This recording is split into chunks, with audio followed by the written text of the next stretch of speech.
UGC के नए नियमों को लेकर बवाल खड़ा हो गया है। सरकार के मुताबिक ये नियम जातिगत भेदभाव को रोकने के मकसद से लाए गए हैं। हालांकि कुछ लोगों का मानना है कि ये नियम सामान्य वर्ग के खिलाफ है। इसी कड़ी में मुजफ्फरनगर में करणी सेना के प्रदेश महासचिव गौरव चौहान का एक विवादित वीडियो वायरल हो रहा है। इस वीडियो में उन्होंने यूजीसी कानून के विरोध में जनरल कैटेगरी के कारोबारियों से अपील की है कि वे अपने कॉलेज, अस्पताल और होटलों के बाहर एक पोस्टर लगा दें जिसमें लिखा हो कि एससी और ओबीसी वालों के लिए प्रवेश निषेध है। उन्होंने कहा कि जब तक कानून वापस नहीं होता वे भाईचारा नहीं निभाएंगे। यूजीसी कॉलेज कानून का अगर विरोध करना ना जनरल वालों, तो तरीका अच्छा अपनाना पड़ेगा। मतम्मा क्या तरीका? भारत के सबसे बड़े बिजनेस, प्राइवेट बिजनेस, जिसमें कॉलेज, अस्पताल, होटल, मतलब बड़े से बड़े जितने भी बिजनेस हैं, आज भी 60% जनरल कास्ट वालों के हैं। सभी को अपने अपने बिजनेस के आगे अपने गेट पे ये लगा देना चाहिए कि ओबीसी और एससी वालों के लिए जगह नहीं है जब तक ये कानून नहीं हटता। जब तक ये कानून नहीं हटता हम अपना भाईचारा नहीं निभाएंगे, क्योंकि हमें भी अपनी बहन बेटियों के बारे में सोचना। अब बहन बेटियों कैसे? क्योंकि इसमें एक कानून इतना गंदा है कि अगर किसी ओबीसी और दलित समाज के ने जनरल कास्ट की लड़की को भी नु कह दे कि गाली दीन ने, वो लड़की भी सजा कटेगी बिना किसी चेकिंग के। और सजा के बाद अगर पता लग गया को भाई यो गलत इस पे आरोप लगाया गया था, तो आरोपी पे केस नहीं दर्ज कर सकते। यो एक बहुत बड़ा अंधा कानून है। केंद्र सरकार को सोचना चाहिए, क्योंकि जनरल कास्ट एक ऐसी है जो इसकी भारत की रीढ़ की हड्डी है। जैसे कि बनिया समाज अर्थव्यवस्था में 99% जो सहयोग करती है बनिया समाज। क्षत्रिय जो है रक्षा करने में सबसे ऊपर है, भारत की रक्षा करने में, ठीक है। और पंडित समाज, ज्ञान आज भी पंडित समाज जो दे देगा वो कोई नहीं दे सकता। मतलब जनरल कास्ट का कोई तोड़ नहीं है। जनरल कास्ट भारत की रीढ़ की हड्डी है। तो भाइयों, प्राइवेट स्कूल जितने भी हैं, मैं तो ये कहूंगा कि भाई जनरल वाले, ओबीसी और एससी वालों को तुरंत बाहर करो।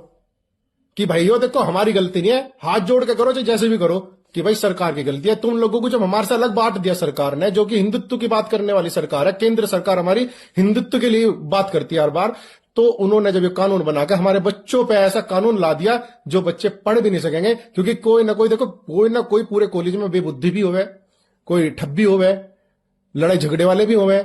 अब तुमने तो ऐसी लड़ाई होने दे दी कि टंडों की, गोली की, किस चीज की जरूरत ही नहीं है। आदमियों की जरूरत नहीं है, लंबे इकट्ठे करने की जरूरत नहीं है। वो तो फोन की बता देगा, क्या उन्होंने मुझे गाली दे दीजिए, मुझे तो ये फलाना बात बोल दी, फट उसे ठाक अंदर गिर दिया जाएगा। और जो बचपन से यहां तक इतनी मेहनत करके पहुंचा होगा हमारा बच्चा जनरल कास्ट का, उसकी जिंदगी 2 मिनट में झंड। यहां तक कि अगर किसी लड़की को, जनरल कास्ट की लड़की को अगर किसी दलित समाज के ने किसी ने छेड़छाड़ दिया और उस लड़की ने अपनी शिकायत करने की कोशिश करी, तो ये इस कानून को, यूजीसी का कानून लगा के उस पर उसे और उल्टा अंदर करा देंगे। इस वीडियो को लेकर सोशल मीडिया पर एक अलग ही तरह का विवाद शुरू हो गया है। कुछ लोग गौरव चौहान के पक्ष में नजर आए, वहीं कुछ लोगों ने कहा कि नए नियमों की देश में जरूरत है। इसी कड़ी में एक यूजर ने लिखा, इसमें विवादित बात क्या है? इस शख्स ने गलत नहीं बोला। कानून सबके लिए बराबर होना चाहिए। ये सरकारें लोगों को जातियों में बांटकर बिल्कुल तोड़ना चाहती है, भाईचारा खत्म करना चाहती है। यदि किसी को कोई मारता है, छेड़ता है, तो क्या उससे पहले उसकी जाति पूछता है? मतलब एक ही जाति में झगड़े नहीं होते क्या? एक और यूजर ने लिखा, हमारा विरोध ओबीसी या एससी एसटी समाज से नहीं है, ना ही उन्होंने इस कानून को मांगा था। सवर्ण समाज सबको साथ लेकर चलता है। ओबीसी और एसटी एससी भी हमारे दोस्त हैं, पड़ोसी हैं, शुभचिंतक हैं। विरोध केवल हमारे बांटने वालों से और लड़वाने वालों से है। वहीं कुछ यूजर्स ऐसे भी थे जो इन नियमों के पक्ष में नजर आए। इसी कड़ी में एक यूजर ने लिखा, कानून वापस नहीं होगा क्योंकि जातिगत भेदभाव के केस बढ़ रहे हैं। एक और यूजर ने लिखा, ज्ञान झाड़ने से पहले यूजीसी अधिनियम तो पढ़ लें, 7 पेज का है। उसमें ऐसा कोई भी वाक्य नहीं है जो जनरल कम्युनिटी को परेशान करता हो। अब आइए आपको जानकारी देते हैं उन नियमों के बारे में जिसे लेकर ये पूरा बवाल छिड़ा हुआ है। दरअसल नए नियमों के मुताबिक अब चाहे सरकारी कॉलेज हो या फिर निजी यूनिवर्सिटी, हर जगह इक्विटी सेल बनाना जरूरी होगा। ये सेल एक तरह की अदालत जैसा काम करेगी। अगर किसी छात्र को लगता है कि उसके साथ भेदभाव हुआ है तो वो जाकर वहां अपनी शिकायत दर्ज करा सकता है। कमेटी की सिफारिश पर संस्थान को उस पर तुरंत एक्शन लेना होगा। इस नोटिफिकेशन का विरोध करने वालों ने ये तर्क दिया है कि ये सामान्य वर्ग के लोगों के खिलाफ है।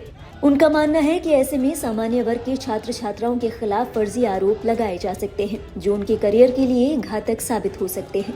हाँ, कानून वापस नहीं होता है तो अगली रणनीति हमारी संसद भवन घेरने की है। स्टूडेंट हमारे साथ पूरे सामान्य वर्ग का युवा है, अभी आ रहे हैं, सब पहुंच रहे हैं। मैंने शुरुआत की है 10:30 बजे मैंने समय दिया था, शुरुआत करती है। मैं बैठ रहा हूं और साथ ही साथ सब आते जाएंगे। नाम क्या है आपका? पुलिस ने आपको रोकने के पूरे प्रबंध बना रखे हैं। पुलिस के प्रबंध से कुछ नहीं होता है, ऑर्डर की सिचुएशन पुलिस के प्रबंध से कुछ नहीं होता है। मैं बताऊं, जब स्टूडेंट जिस ओर जवानी चलती है उस ओर जमाना चलता है। यहाँ प्रशासन कुछ नहीं कर पाएगा। हम मोदी जी से ये मांग कर रहे हैं, इस काले कानून को वापस लें, नहीं तो मैं ऐसे ही महीनों सालों बैठे रहेंगे यहीं पे।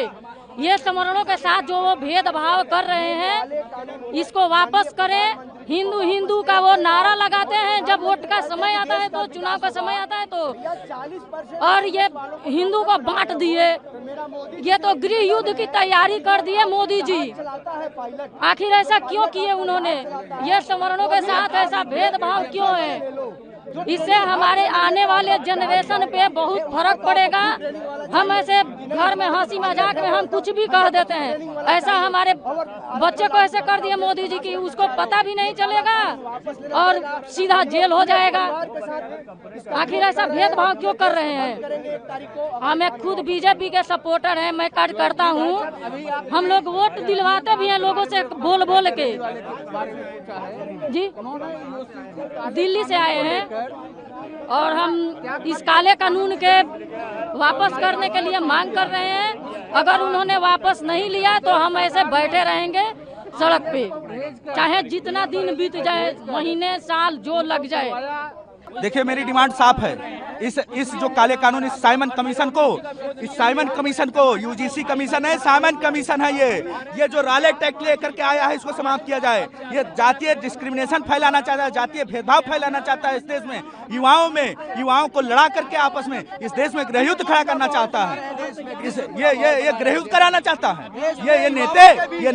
ये नेता तानाशाही कर रहे हैं। ये तानाशाही नहीं चलेगी जब तक हम जिंदा हैं, जब तक हम जीवित हैं। सवर समाज के लोगों ने हमेशा देश को रास्ता दिखाने का काम किया है और आगे भी करते रहेंगे। हम तब तक लड़ेंगे जब तक इस देश में इन जैसे कानूनों को समाप्त नहीं किया जा सकता। बहरहाल इन नए नियमों को लेकर आपके क्या विचार हैं? क्या आपको लगता है कि इससे ST, SC और OBC समाज को फायदा पहुंचेगा, या आपको लगता है कि ये नियम सामान्य वर्ग के खिलाफ हैं? अपने विचार हमारे साथ साझा करें कमेंट सेक्शन में। आगे की बात आपसे वही करेंगे और देश और दुनिया से जुड़ी बाकी अहम खबरों के लिए आप देखते रहिए लाइव हिंदुस्तान। नहीं चलेगी, नहीं चलेगी।